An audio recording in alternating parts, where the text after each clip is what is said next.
ನಮಸ್ಕಾರ ವೀಕ್ಷಕರೇ, welcome to your my channel. ಬನ್ನಿ ವೀಕ್ಷಕರೇ, ನಾನು ಇವತ್ತು ಪರ್ಫೆಕ್ಟಾಗಿ ಸಾಫ್ಟಾಗಿ ಜಾಮೂನ್ ಮಾಡೋದು ವಿಧಾನ ತೋರಿಸ್ಕೊಡ್ತೀನಿ.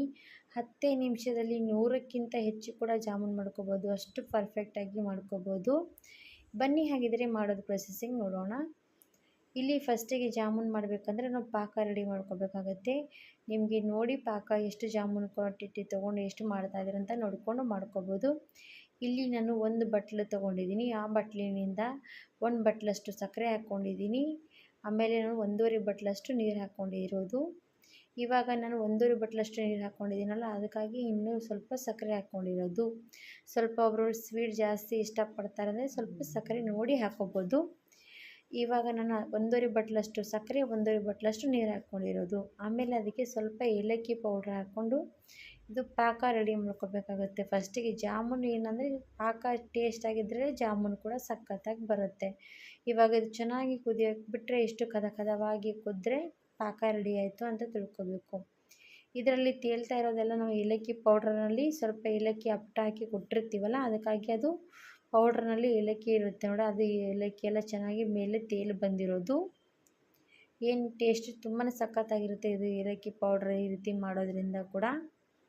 ನಾವೇನು ಮಾಡ್ತೀವಿ, ಏಲಕ್ಕಿ ಒಳಗಡೆ ಇಷ್ಟೇ ಕುಟ್ಕೊಂಡು ಬಿಡ್ತೀವಿ, ಮೇಲಿನ ಸಪ್ಪೆ ಎಲ್ಲ ಬಿಸಾಕ್ಬಿಡ್ತೀವಿ. ಆ ರೀತಿ ಮಾಡಬಾರ್ದು. ಸಪ್ಪೆ ಸಹಿತನೇ ಏಲಕ್ಕಿ ಪೌಡ್ರ್ ಕುಟ್ಕೊಂಡಿವಿ ಅಂದರೆ ಅದು ರುಚಿ ಮತ್ತಿಟ್ಟು ಜಾಸ್ತಿನೇ ಬರುತ್ತೆ ನೋಡಿ. ಇವಾಗ ಇದು ಚೆನ್ನಾಗಿ ಪಾಕ ರೆಡಿಯಾಗಿದೆ, ಸಕ್ಕರೆ ಎಲ್ಲ ಕುದ್ದು ಕರೆಕ್ಟಾಗಿ ರೆಡಿಯಾಗಿರೋದು. ಈಗ ನಾನು ಮುಂದಿನ ಪ್ರೊಸೆಸಿಂಗ್ ಏನಂದರೆ ಜಾಮೂನ್ ಮಾಡೋದಕ್ಕಾಗಿ ಒಂದು ಬೌಲ್ ತೊಗೊಂಡಿರೋದು. ಈ ಬೌಲಲ್ಲಿ ನಾನೀಗ ಖವ ಹಾಕೋತಾ ಇದ್ದೀನಿ. ಎಷ್ಟು ಖವ ತೊಗೊಳ್ತೀರಾ, ನೀವು ಜಾಸ್ತಿ ತೊಗೊಳ್ತೀರಾ ಕಡಿಮೆ ತೊಗೊಳ್ತೀರಾ ಅಂತ ಅದನ್ನು ಕೂಡ ನಿಮ್ಮದು ಕ್ವಾಂಟಿಟಿ ನೋಡಿಕೊಂಡು ಮಾಡ್ಕೊಳ್ಳಿ. ಇಲ್ಲಿ ನಾನು ಪಾವು kg ಖವ ತೊಗೊಂಡಿದ್ದೀನಿ. ಈಗ ಪಾವು kg ಖವಾಗೆ ನಾನೀಗ ಅರ್ಧ ಕಪ್ಪಷ್ಟು ಮೈದಾ ಹಾಕ್ಕೊಳ್ತಾ ಇದ್ದೀನಿ. ಜಾಸ್ತಿ ಮೈದಾ ಹಾಕಿದ್ರೆ ಟೇಸ್ಟ್ ಬರೋದಿಲ್ಲ. ಹಾಗಾಗಿ ಮತ್ತೆ ನಾನು ಸ್ವಲ್ಪನೇ ಸೋಡಾ ಹಾಕ್ಕೊಳ್ತಾ ಇದ್ದೀನಿ. ನೋಡ್ಬೋದು ಕೈಯಿಂದ ಸ್ವಲ್ಪ 2 ಚಿಮಟೆ ಅಷ್ಟು ಸೋಡಾ ಹಾಕ್ಕೊಂಡಿರೋದು.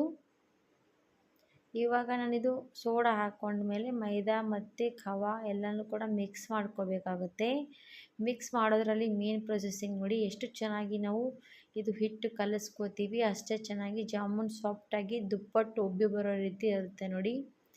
ಇವಾಗ ಇದು ನಾನೆಲ್ಲನೂ ಕೂಡ ಫಸ್ಟಿಗೆ ಮಿಕ್ಸ್ ಮಾಡ್ಕೊಂಡಿದ್ದೀನಲ್ಲ, ಈ ರೀತಿ ಚೆನ್ನಾಗಿ ಎಲ್ಲನೂ ಕೂಡ ಮೈದಾ ಹಿಟ್ಟು ಮಿಕ್ಸ್ ಆಗಬೇಕು ಖವೆಯಲ್ಲಿ.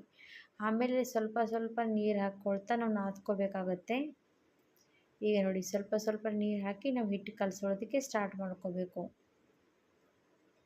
ಈ ರೀತಿ ಮಾಡಿಕೊಂಡ್ರೆ ತುಂಬಾ ಸಖತ್ತಾಗಿ ಬರುತ್ತೆ. ಒಬ್ಬೊಬ್ರು ಮಾಡ್ತಾರೆ ಜಾಮೂನ್ ಹಿಟ್ಟಿಗೆ ಹಾಲು ಹಾಕಿ ಕೂಡ ಕಲಿಸ್ಕೊಳ್ತಾರೆ. ನಾನು ಹಾಲೇನು ಹಾಕ್ತಾಯಿಲ್ಲ, ಹಾಗೆ ಕಲಿಸ್ತಾ ಇರೋದು ನೀರು ಹಾಕಿ. ಚೆನ್ನಾಗಿರುತ್ತೆ ನೀರಿಂದ ಕಲಿಸ್ಕೊಂಡ್ರು ಕೂಡ.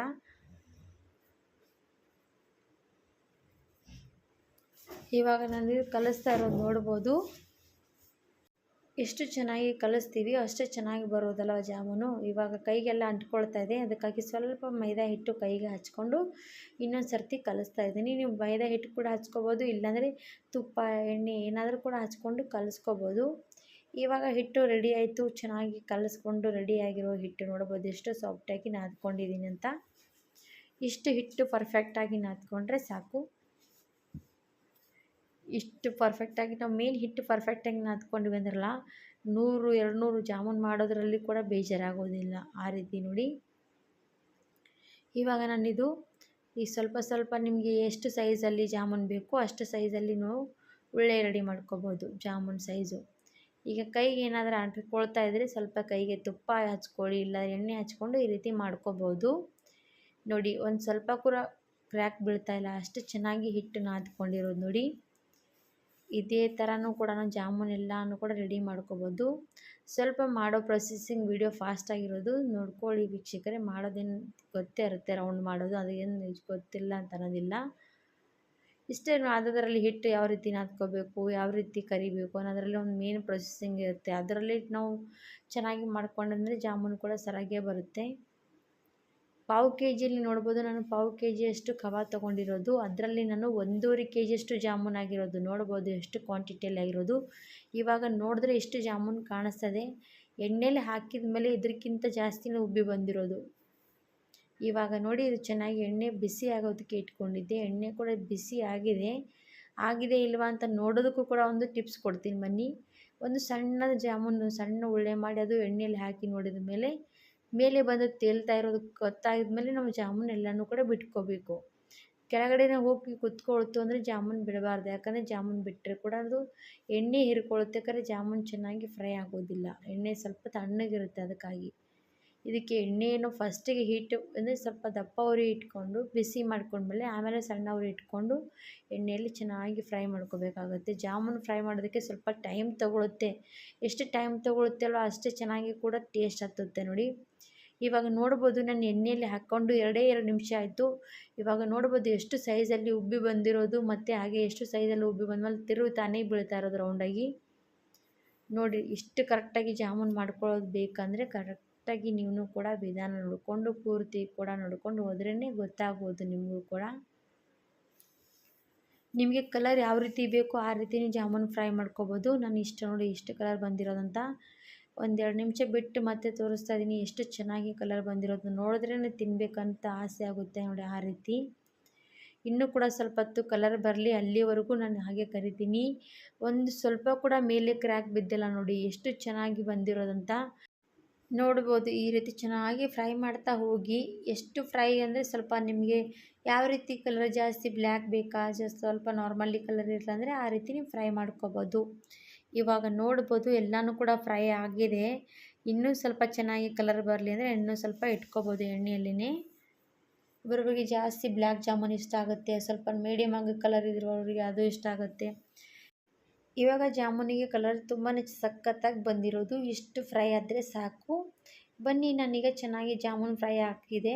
ಈ ಕಡೆ ನಾವು ಚೆನ್ನಾಗಿ ನಾನೀಗ ಪಾಕ ರೆಡಿ ಮಾಡ್ಕೊಂಡಿರೋದು ಅಲ್ವಾ, ಅದು ಸ್ವಲ್ಪ ತಣ್ಣಗಾಗಿದೆ. ಇವಾಗ ಮತ್ತೆ ಒಂದು ಸರ್ತಿ ಸ್ಟವ್ ಹಚ್ಚಿ ಸ್ವಲ್ಪ ಬಿಸಿ ಮಾಡ್ಕೋಬೇಕಾಗತ್ತೆ. ನಾವು ಜಾಮೂನ್ ಮಾಡ್ತೀವಲ್ಲ, ಏನಂದರೆ ಜಾಮೂನ್ ಪಾಕದಲ್ಲಿ ಹಾಕಿದ್ರೆ ಸ್ವಲ್ಪ ಪಾಕ ಕೂಡ ಬಿಸಿ ಇರಬೇಕು, ತಣ್ಣಗಿರಬಾರ್ದು. ಪಾಕ ಬಿಸಿ ಇದ್ರೇ ಜಾಮೂನೆಲ್ಲ ಪಾಕ ಚೆನ್ನಾಗಿ ಹಿರ್ಕೊಂಡು ಉಬ್ಬಿ ಬರುತ್ತೆ.